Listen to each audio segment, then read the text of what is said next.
Transactional friendships. This video is sponsored by Venmo. Just kidding, it's not. They're gonna be really mad. I'm actually gonna talk about why maybe not to use Venmo anymore for some of the things I'll talk about in this video. We all know the worst part of a group dinner. It's when the check comes. The fun conversation ends, the debate over how to split it begins, someone doesn't want to split it equally. Now we're all doing math on our phone. And then there's always the one person that doesn't add the tip right, or they don't add the tax, and someone else has to cover for them. So why is it so awkward? Like, why is this the worst part of a group dinner?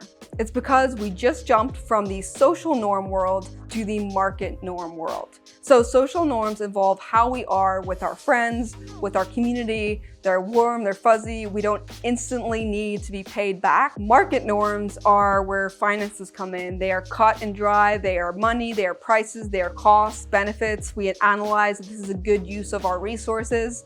And when a check comes, now we're jumping from all chatting with friends to suddenly, how am I sending my resources into the world to get the most return possible? Here's an example of how this might work in real life that doesn't involve a check. So a social norm might look like your friend asking, hey, can you help me move? A market norm is saying, hey, I'll give you 15 bucks if you help me move. Here's the thing, my response to the friendly request that doesn't involve money, this is a social norm and it would be yes. I wouldn't really want to do it. I believe in movers, but I would help you because you're my friend. Please don't ask me to help you move if you're watching this. If you offered to pay me 15 bucks to help you move, no. What's more is I'm offended that you think my time and muscle is only worth 15 bucks.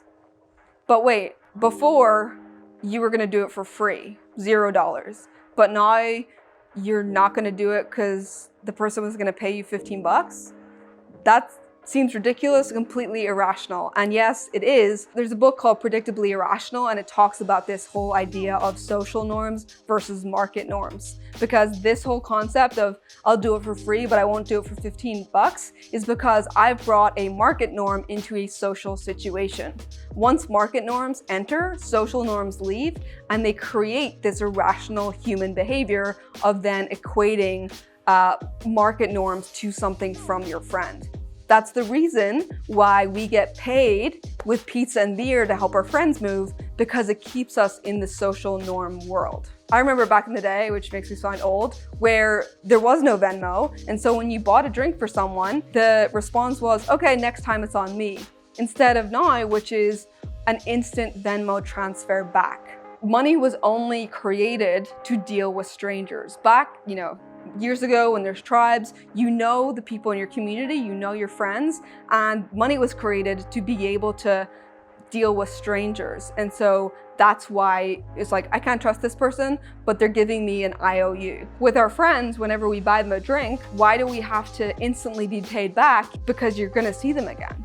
My friend Mike refuses to split checks. He's an ex-fighter pilot and he went to Iraq, and there was an etiquette among the other pilots. One person picks up the check because to split it means putting out the idea that you won't see the other person again.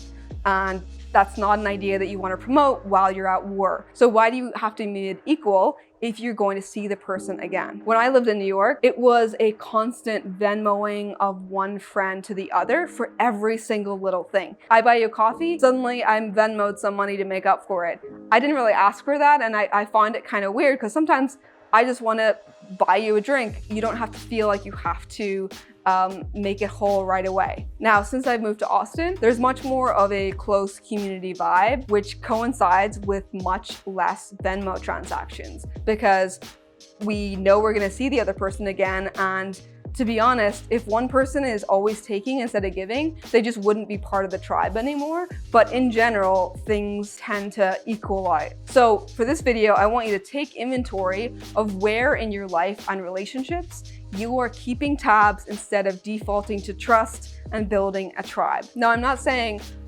you should just never pay people back or create any sort of issues like that, but I'm saying like the get me next time idea of, if you're always having to get the person next time, you're always gonna see them and you're always gonna trust that that will be made up next time. And of course, if someone betrays that trust and is just taking instead of giving, of course, you would want to bring that up in conversation. But in general, try to trust in relationships, and you will start going deeper with people when you don't need to be made whole every single time you see them. Doing this will allow for an abundance mindset instead of a scarcity mindset. If you are always needing to be made whole right away, like that creates kind of an icky feeling for other people because it makes you seem cheap.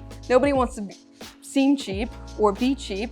And so try to default to trust and knowing that you'll be paid back later in order to build this relationship and be generous. So that's how I default to, and it always gets paid back in one way or another. But another thing is that money is a commodity, right? And so if you are generous with someone and maybe you buy them a drink or you buy them a coffee, the law of reciprocity, they might reciprocate in a way that's not monetary. So you buy them a coffee, are they gonna give you $4 back or $3 or whatever? Or will they do something else that is actually a much bigger deal than getting a commodity such as money? So oftentimes, if you are thinking long-term, a better way of thinking is to be more generous because money is a commodity, anyone can get it.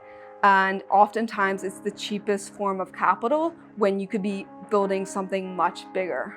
Now, this should be used only for people that you want to get to know better, you want to build relationships with. Obviously, you're not randomly meeting a stranger and like buying everything for them, because again, we created money to deal with strangers, but with our close, family and friends, you want to default to trusting and being abundant mindset, generous, so that you are building a better relationship with them, and you don't know how that is going to come back in spades, but I truly believe that it will if you focus on the long game and not getting paid back short term right away. Thanks for watching this video. If you want to Venmo me, don't bother. Subscribe to this channel, like this video, that's payment enough.